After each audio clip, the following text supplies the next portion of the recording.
એટલે આપણે નાની નાની વસ્તુ છે એ કેટલી લેવાની છે આપણે? ચાલો ચાલો, મારે તો આટલું લેવાનું છે. મારે અગરબત્તી લેવાની છે.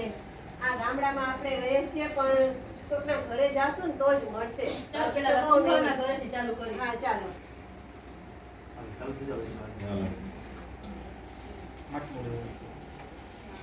સરસ છે, આમાં પાછું ડિઝાઇન એ દઈ દીધી. મારે તો ઓલી મીના કારીગરી વાળી થાળી લેવી હતી. એ ક્યાં મળશે? બાજુની દુકાન છે. હા હા, સરસ છે હો. હા, પ્રસંગમાં ઉપયોગ કરી શકે. પછી કલર કરેલા છે હો. આપણી આ જૂની કલાઓ છે.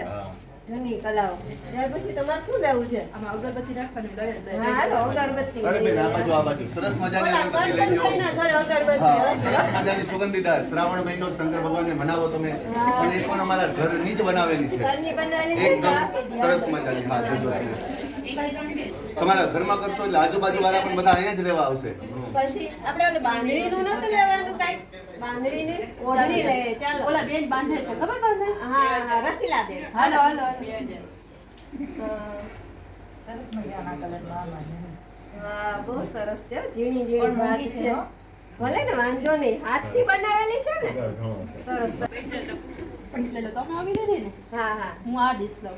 હા હા, સરસ સરસ. ક્યાં બનતું હશે?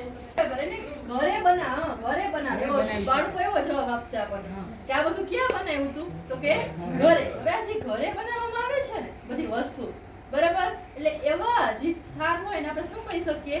ગૃહ ઉદ્યોગ. શકાય તો એ લોકો જવાબ આપશે આપણને કઈ કઈ વસ્તુઓ ઘરે બનાવી છે. પાપડ,